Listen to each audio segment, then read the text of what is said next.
54वां श्लोक कह रहे हैं, मौलान शास्त्र विदः शूरान लब्ध लक्ष्यान कुलोद्गतान सचिवान सप्त चाष्टौ वा कुरुवीत सुपरीक्षितान। कह रहे हैं अब जो विषय अब आगे चल रहा है वो नियुक्तियों का चल रहा है। राजा तो बन गया, अब राजा अपने मंत्रिमंडल का गठन करेगा, तो मंत्रियों का चयन किस प्रकार से करे, किन व्यक्तियों को मंत्री बनाए, अमात्य का दायित्व किन को दे, उसके अंदर क्या विशेषता होनी चाहिए, किन को ही बनाए, किसी को भी ना बना दे, किसी विशेष को ही क्यों बनाए।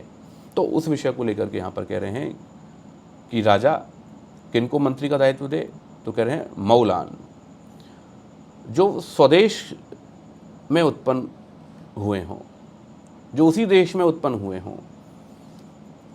और इसका कुछ भाष्यकारों ने इस तरह से भी अर्थ किया है कि जो परंपरा से जिनके पूर्वज जो हैं, जिनके पितामहा जो हैं उसी राजा के राजकुल के सेवक होते आए हों, जिन्होंने राजा की सेवा की हो और जो उसके बिल्कुल घनिष्ठ रहे हों, अच्छे रहे हों, ईमानदार रहे हों, ऐसे जो लोग हैं उसको मौलान कहा है कि उसकी जो आगे की जो पीढ़ी है, जो राजा के प्रति भक्त रही है, जो शासन के प्रति ईमानदार रही है, ऐसे की क्या कर दे, ऐसे की नियुक्ति कर दे। तो एक जो है, एक गुण ये भी कहा है मौलान, उस देश में उत्पन्न हुआ हो या फिर वो पूर्वजों में उनके जो है लोग राज शासन में रहे हों।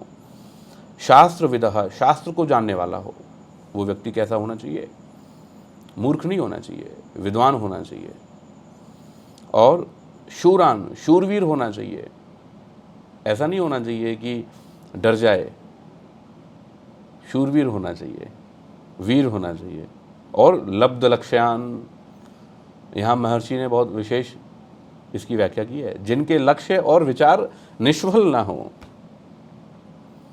लब्ध लक्ष्य वाला हो, प्राप्त लक्ष्य वाला हो, निष्फल विचार जो नहीं करता है, ऐसे लक्ष्य नहीं बनाता है कि जो निष्फल हों। लक्ष्य कैसे बनाए जाएंगे, लक्ष्य वो बनाए जाएंगे जो कैसे हों, जो निष्फल ना हो, और विचार भी ऐसे करेगा कि जो निष्फल ना हो। लक्ष्य और विचार दोनों ही ऐसे होंगे जो कि निष्फल नहीं होंगे। और कुलोद्गतान, और जो कैसा होगा, जो कुलीन होगा, मतलब अच्छे कुल में उत्पन्न हुआ होगा, जो प्रशस्त कुल हैं।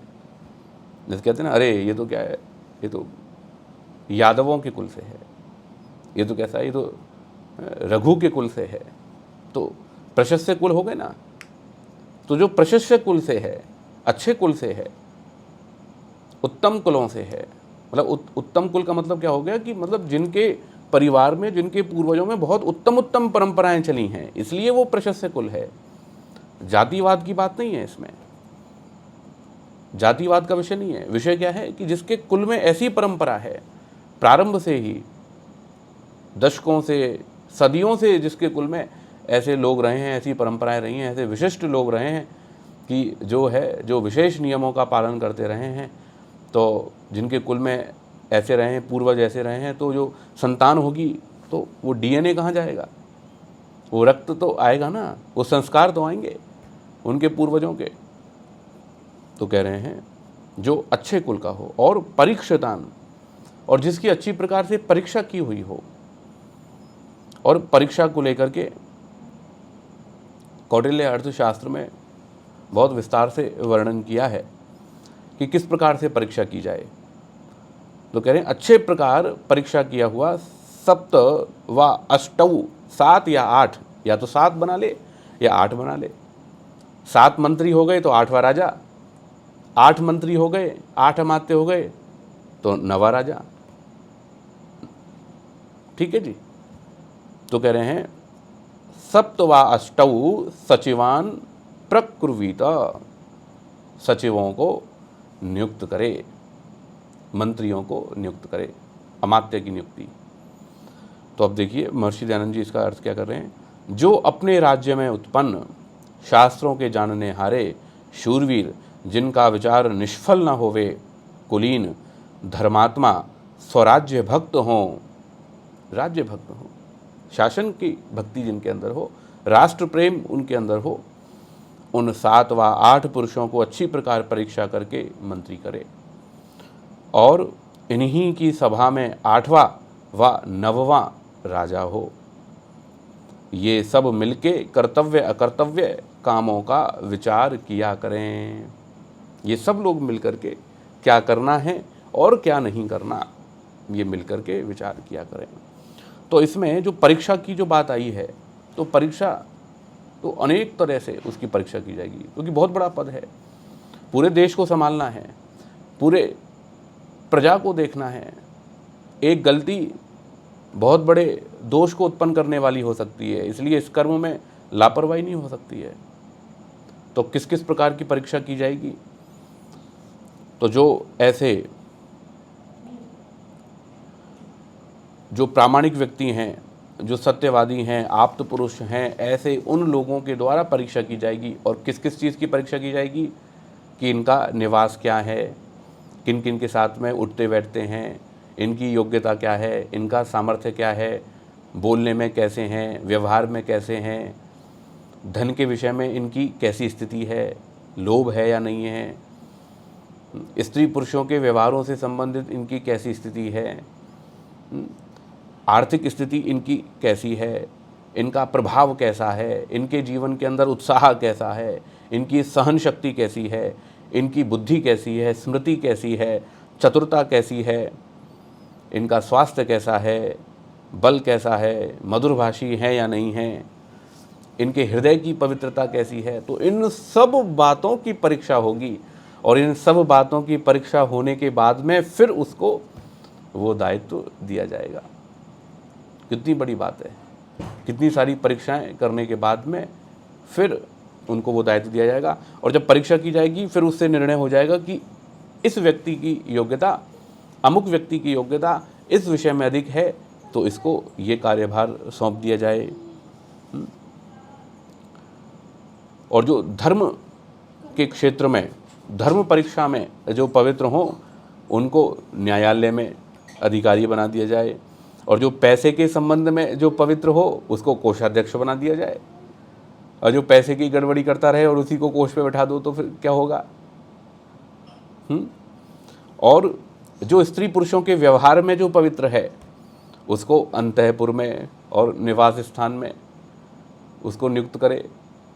अब जो उसमें ही जो गड़बड़ है और जो लंपट है और उसको अंतःपुर में रख दिया, तो फिर तो वो तो रानियों के साथ में ही सेटिंग कर लेगा, दोष उत्पन्न हो जाएंगे ना वहाँ पे।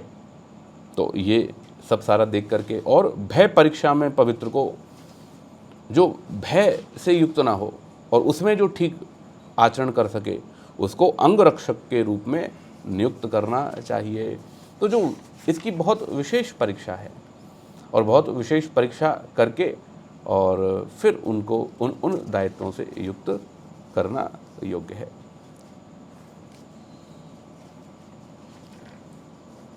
अब आज भी देखिए, वैसे वोटिंग सिस्टम से बहुत सारी चीज़ें समीकरण लगा करके मंत्री पद दिए जाते हैं।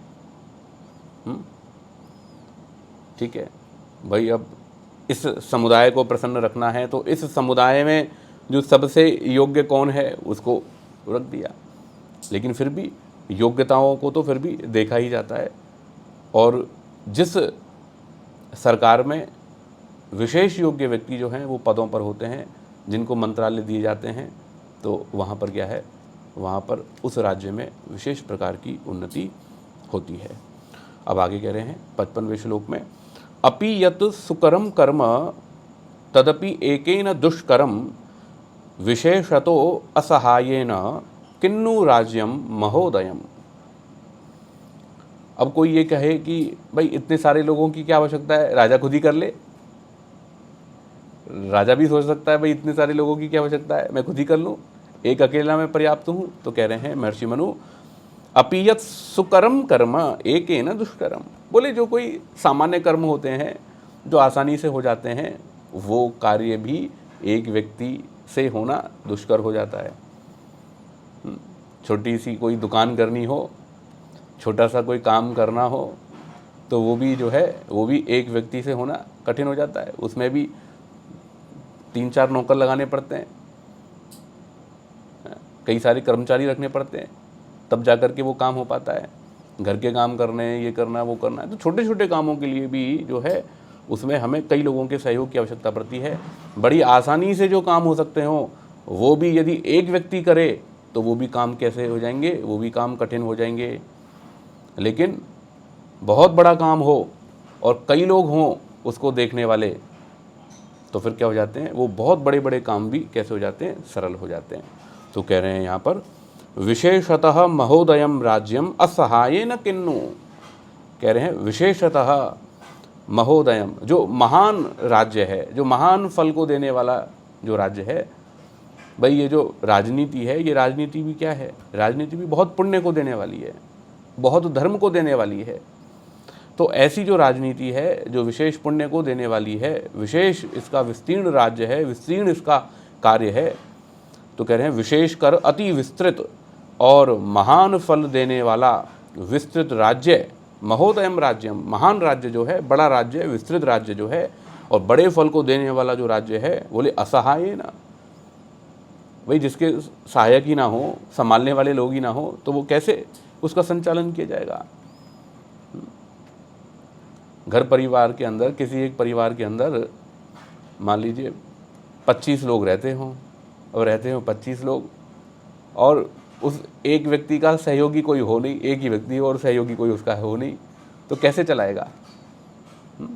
तो सहयोगी का तो होना आवश्यक है, अर्थात अकेले के द्वारा संचालित नहीं हो सकता। अतः राजा को आवश्यकता अनुसार मंत्री नियुक्त करने चाहिए, जितनी आवश्यकता है उतने मंत्री नियुक्त कर दिए जाएं। भाई ये पदभार, ये मंत्रालय फला को, ये मंत्रालय फला को, अब इसकी ज़रूरत है, काम और फैला दिया, काम और ज़्यादा फैला दिया, तो फिर एक मंत्रालय और बना दिया, लो भाई आप संभालो। ठीक है, योजकस तत्र दुर्लभा, योजना बनाने वाला, भाई इस व्यक्ति की ये योग्यता है तो इस व्यक्ति को ये काम दिया जाना चाहिए, ये जो सामर्थ्य है, ये सामर्थ्य बहुत कम लोगों के अंदर होती है। महर्षि दयानंद जी अर्थ कर रहे हैं, कह रहे हैं क्योंकि विशेष सहाय के बिना जो सुगम कर्म है वह भी एक के करने में कठिन हो जाता है। जब ऐसा है तो महान राज्य कर्म एक से कैसे हो सकता है।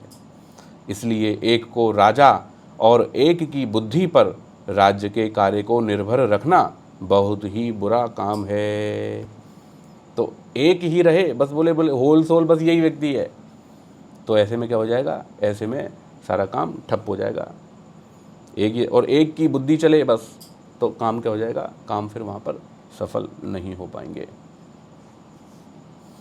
तो बहुत अच्छा दृष्टांत दिया है। लोग कहते हैं ना कैसे चलता है भाई, ये संस्था चल रही है, कैसे चल रही है, तो अनेक लोगों के पुरुषार्थ से चल रही है, किसी एक व्यक्ति से नहीं चल रही है।